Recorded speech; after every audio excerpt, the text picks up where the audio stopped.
Hello, everybody. This is Fago Franklin III with New Stage Media. I'm right here with Jessica Beard, who is an American sprinter. First and foremost, how are you doing today? I'm doing pretty well, thank you. How about yourself? I can't complain. It's very beautiful in Seattle. It's got the nice warm weather, so I can't really complain. How Yeah. about yes? So first and foremost, how are you adapting with this pandemic going on? It's been a struggle for sure, just with training, not really knowing meet schedules or, what's gonna be happening as far as the season.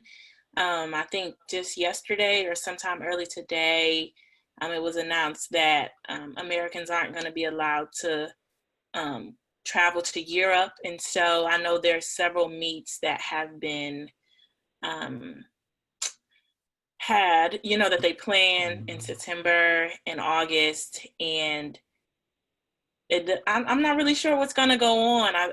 So I think it's just kind of been a struggle because we've been preparing, for the Olympics. You find out it's postponed. And so then you try to continue to prepare for the season only to just have different bumps in the road, I guess you Mhm. can call it. So that part's been hard because, you have to keep adapting your training to things that you're going to assume are going to happen as far as competitions. And so I think that part's been a struggle. But other than that, just really following protocol, doing what's right and what's necessary as far as guidelines from CDC and my mother. She's making masks now. She's making Uh-huh. masks with the filter. She is not playing. She was like, "The only go if you need to go." And so, just taking heed and just trying to exercise wisdom when I do make decisions to, go out or travel. Almost out of necessity, it's gonna have to be for me. So I think that's been helpful, especially Mhm. being in Florida with the rise in the cases and things like that.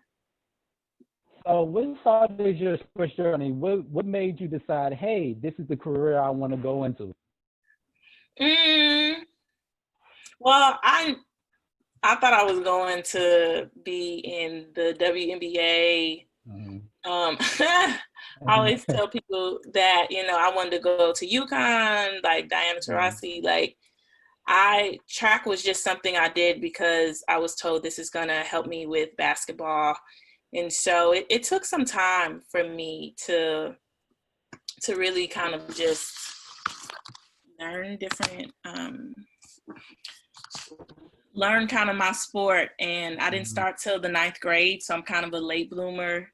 Mhm. Some people would say that about me. I didn't start in AAU or youth or anything like that. So I think the biggest thing is once I realized, like, wow, I could go to college for free. Like that's kind of where it was like, oh, well, maybe this will be something um, I can take a bit more serious. I feel like I'm very competitive in nature, but I just wanted to um, get that free scholarship so I could, get that scholarship. I can go to college for free and not have Mhm.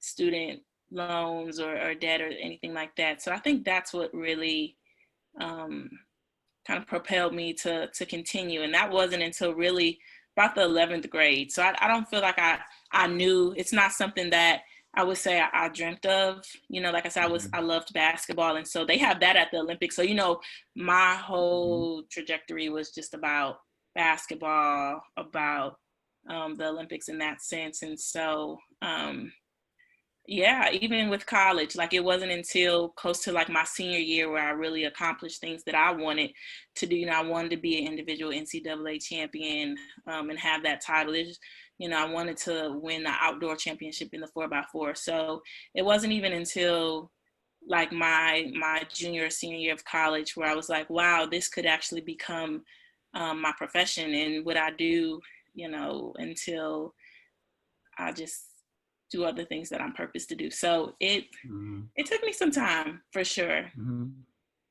So I know you just mentioned basketball. Who's your favorite basketball person and why? Oh my gosh, that's so hard. That's hard. That's a hard question. That's a hard question. You know, growing up, I always saw like Lisa Leslie, the fact that she could dunk, like I can't. Like just those things, I feel like I looked up to her for so many reasons. You know, she just married strength, and you know, she was confident even though she was tall. I feel like even though I'm 5'9", I feel like I'm tall. So I'm like, dang, like, you know, and just embracing how I look, how I am as an athlete. I feel like she's also nicely built, you know, nice arms. She's very athletic. And I think it's just good to be able to see somebody that looks like me as far as representation. And that was, I don't know, I just remember her growing up and being like, wow, I wanna be like this woman. And the fact that I look like her, to me, like, wow, somebody who looks like me doing something that they love, like I want to do that as well. So Do you think collegiate players that play athletics should get paid? Yes or no? And why? no. I want to say no for now, just because when I think about, I've talked about this amongst like other athletes, other coaches. I just don't see how the distribution of the money would, you know, how do you say it? Do you say who generates the most money and income? I think about track, what I do versus like football or basketball, where they have jerseys. So, you know, if someone wanted to, you know, buy a jersey with someone's name on it, they don't have that same thing in track. And so it's like, are we looking at, you know, pay the people who generate and bring in the most money, or are we paying the programs who are winning? And it's like, and then what do you do with programs that are already small in nature and they don't bring in a lot of money? How will paying certain athletes, how will that hurt that sport? You know, is it going to cause that sport to kind of, you know, drift out? Or so I think it's really, I don't think that there's a way that they have found or mentioned that I know of that I believe would be fair. And so because of that, I don't, because I'm like, wow, we won 3 national championships, men and women on both sides, but we don't generate even probably half of what the football team does. So it's like, well, who should get paid then? Should we get paid because we're going to be on the, you know, national scene, we're winning nationals, or are we going to pay athletes who, you know, they're not winning the division? And so it's just like, how do you justify who you pay and who you don't, and what sports count, you know, or go towards being paid? Like I said, as far as items that people can purchase and things like that, you know, like we have equestrian at A&M. I know our soccer team's really good. And our football team is good, but we're also like in the SEC. So it's like, they're going to generate the most money because people want to see those games and see those things. Even think about ticket sales. Like our tickets can be, like our tickets for nationals for over 3 days, it might be $70. That's a normal ticket for, you know, a regular game against whoever. So it's like, I just think that I haven't heard of a way, to me, that seems fair, or that people will be able to justify how they're going to distribute money for athletes' likeness. I do think that athletes you should get paid, but I feel like until they create something that's going to be clear across the board, like, you know what, no matter what, if we use your likeness, then you get paid. Like, rather than some people like, that's not fair, this school always use my likeness, they don't use that person's likeness, like, why should I get paid the same amount? So I feel like that's when you start having these little small details that people are really paying attention to, like, oh, I'm on the football team and I use the football team video, so that, versus somebody's like, dang, but you use my actual image. So yeah, it's a tough topic. So I would say no, even though I do believe that in some sense, if they're profiting off your likeness, off your images, off your story being told, because you decided to become a part of that program, then you should be compensated in some way. I just don't think that there's going to be a way that is going to be deemed fair across the board. So I know everybody has a life story and obstacles that they had to overcome. What was your life journey and what obstacles did you have to overcome in your life? My journey, like I said, I'm a late bloomer to track. I think, going into just, I think that's a benefit for me, not really having some of that experience, because once I did, travel overseas or, start making like world junior teams, I just was able to see like, wow, the world is so much bigger outside of Ohio. It's so much, bigger outside of the USA, that kind of thing. And I would say the biggest thing that I've really had to go through as far as an athlete, outside of, in college, I got like fourth my freshman year behind three seniors. I got second my sophomore year. I got second my junior year, and then I finally won my senior year. So for me, just kind of that persistence and that perseverance. And then my senior year was the best year of my life. Like I ran 50-point indoor, and was the NCAA champion. I won outdoor and was the NCAA champion. Our whole team did the triple double. I won the Bowerman Award, which a lot of people say it's like the Heisman for track and field. And the very next year, which was the Olympic year, I feel like it's like, man, it's only going to get better than this. I signed with Adidas, and I had my first almost career-ending injury.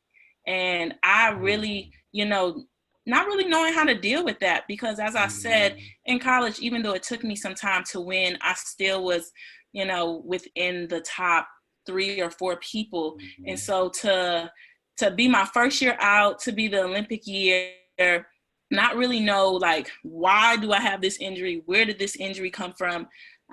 Getting a second opinion, making it all the way to the Olympic trials finals, and getting 7th, it was just like, what is this? And finding out like, well, you had a partial tear in your Achilles. And so it's just like, from what? From where? Why? And so I think it really helped me redefine for myself who I was as an athlete, because so often our identity is strictly tied to what we do. And so when you do that, and if the sport can be taken away from you, you're like, well, who am I outside of this role, outside of role as an athlete, And so I think coming back from that, realizing like, man, will I ever get back to where I was, trying to work my way back.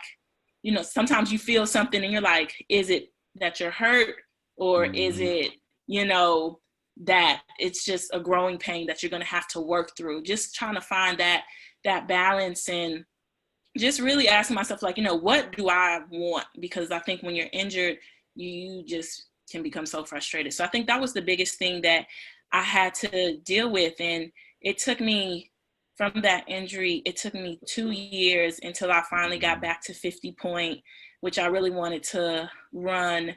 And then from there, it took me 4 years until I ran a personal best. So it's definitely like, do you continue to stay in it? Is it something that you're doing as an athlete that you can do better, or that you need to stop doing on your end? I know I really had to kind of buckle down, and I was like, you know what, God, this year that was 2018. I was like, God, this year I'm going to really invest everything like into my goals, into this gift. And then if it doesn't work, then, or if I don't see the results that I'm looking for, then maybe that means I need to move on and go towards something else that I'm passionate about. So in doing that, I had the best season of my life. So I was like, okay, it's not done with, it's not over yet. And so I think that was the biggest thing, trying to work through an injury that, you don't know how it's going to go, even though you do physical therapy, even though, you do, you get your massages, you go to the weight room. It seems like I'm doing all these things right,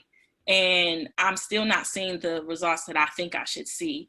And what do you do as an athlete? A lot of times you're like, I want to be done. And sometimes you're like, man, I need to just keep going. So trying to find that balance. It was really, really difficult.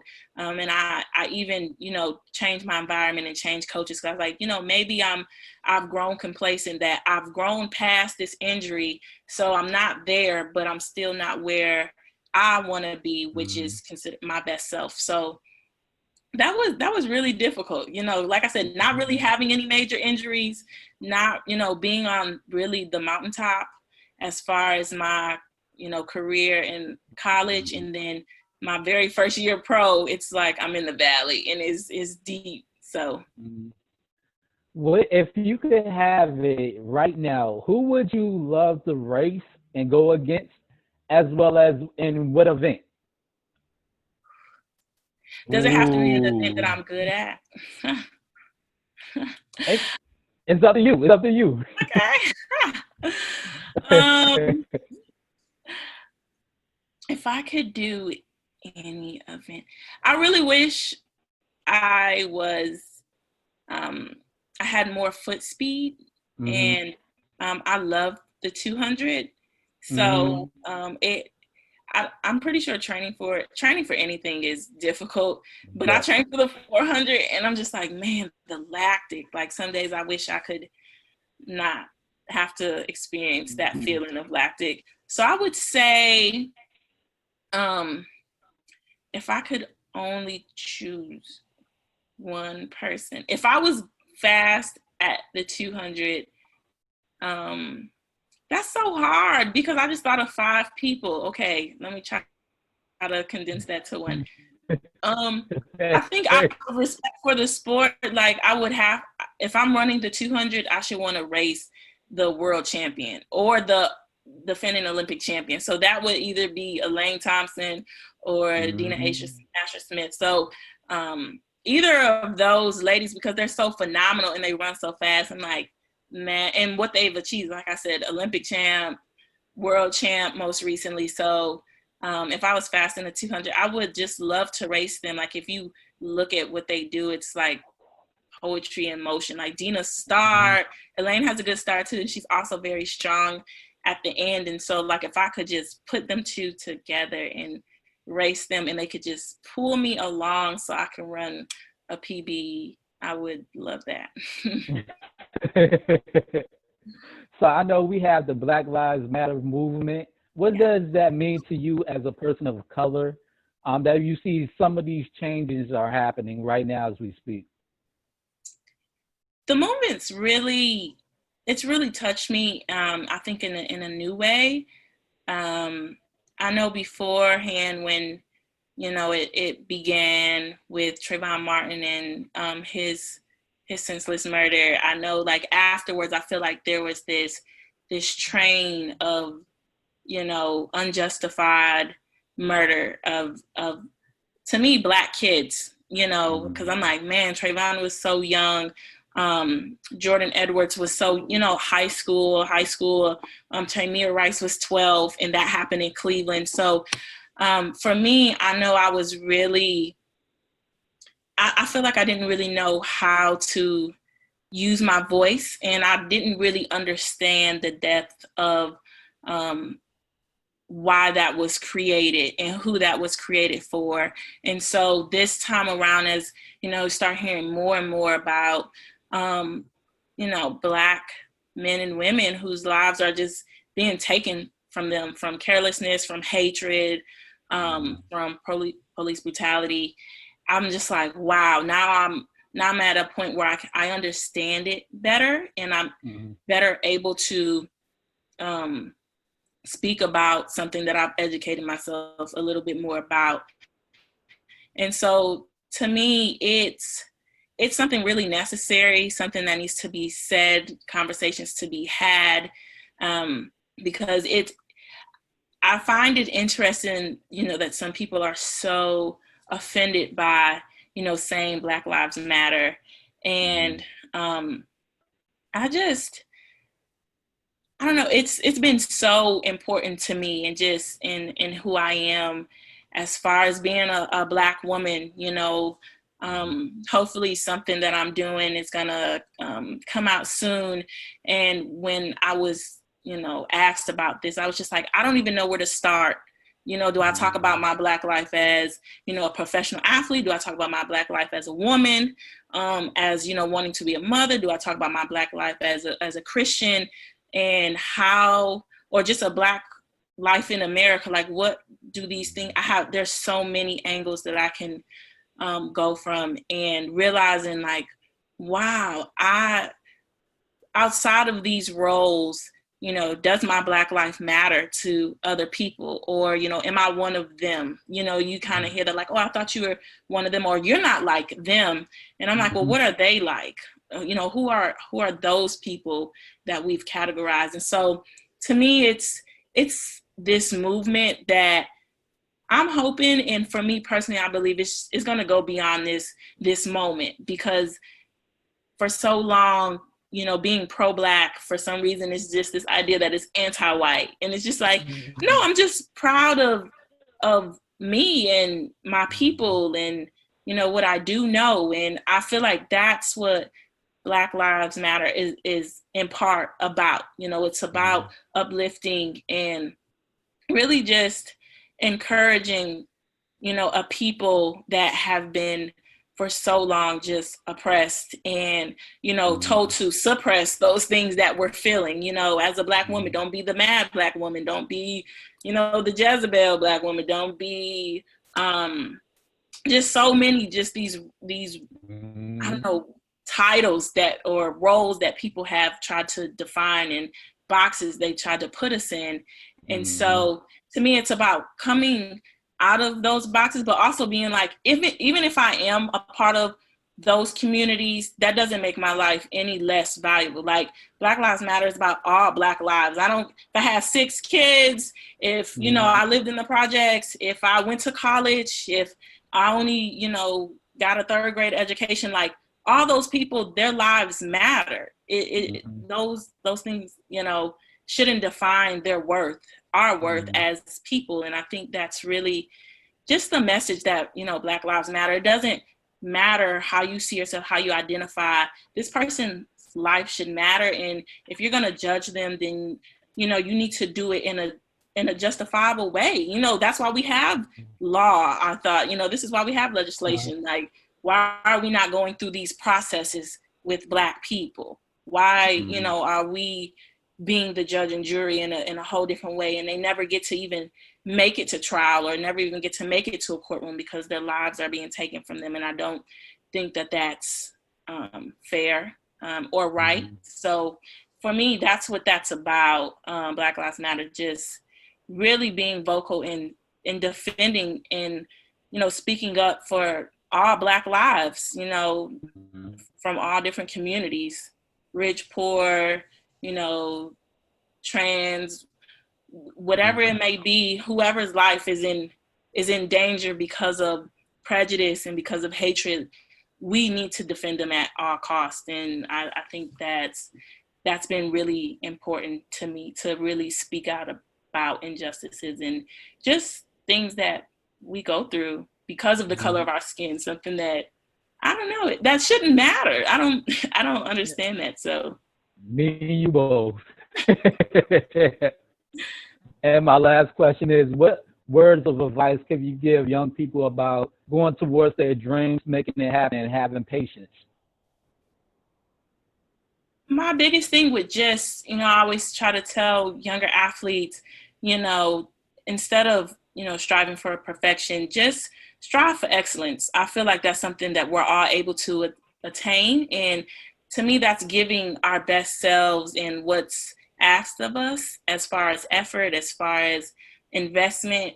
And so I think it's really important that, you first invest in yourself as an athlete. You have to believe what you're doing is important, not only just for things like a scholarship or to get a contract or to get paid, but that this is an avenue that's going to connect you, to people and resources.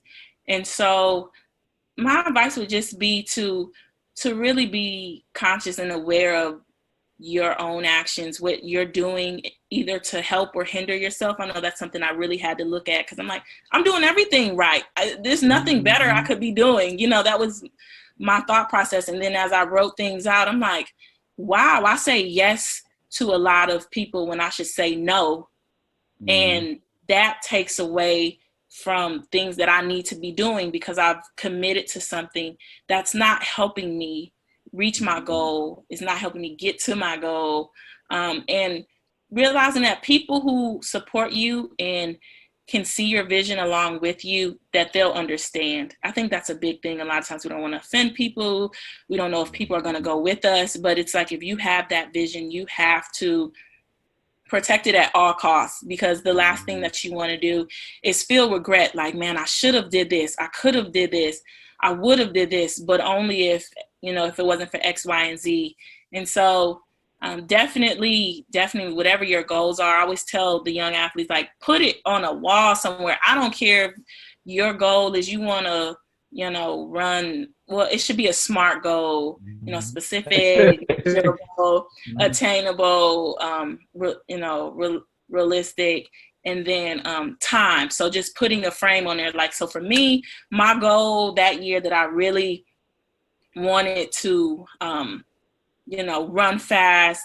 My goal wasn't, I want to run fast. Well, everybody wants to run fast. My goal was, by June 25th, which was USA's, of course, I'm like, I want to win USA's. And they were like, you feel like you're in control of that, but you're not. They're like, what time did it take to win? Because then you can make that your goal. And then you can make your practices and your pace around that goal. And then your coach is working with you, your strength coach is working with you. And so I ended up getting second that year. So for me, it was just like, I wanted to run sub 50. So 49.99 or better. And I ran like 50.08. Like, I was so close. And so, like, for me, even though I didn't get that goal, I prepared myself and I, prepared my mind, because it's like, it's going to be difficult.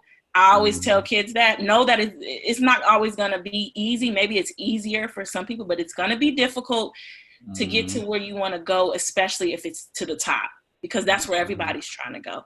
So outside of those things, make sure you have fun. It has to be something that you're doing because you want to do it. Why do you want to achieve the goal that you've set? And it's great to do it like, oh, for my mother, for my father, for people that are supporting me. But ultimately it has to be, I want to do this because this is where I've envisioned and saw myself.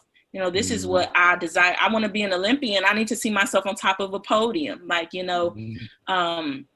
want to be a gold medalist. That means I got to win. So you have to, visualize these things and just be patient with the process. The process is, sometimes it's ugly, sometimes it's smooth, sometimes it's somewhere in between, but eventually you're going to get there. And I think that's the hardest part. Like, everybody's like, oh, I'm going to get to the top right away. And sometimes, like I said, I didn't win. It wasn't what I necessarily desired, but all my preparation put me in a position to even get second. I think the best I've done before that is like third or like fifth. So yeah, that would be my advice. I hope I answered that. Thank you for allowing me to actually have a great conversation with you. Very knowledgeable, a lot of wisdom within this conversation. I wish you definitely well, and I hope to see you definitely do your thing in the Olympics next year. Thank you so much. Always, definitely. We will definitely stay in touch and definitely have a blessed and productive day. Thank you. You as well. Yes, ma'am. All right, now. Bye-bye. Bye.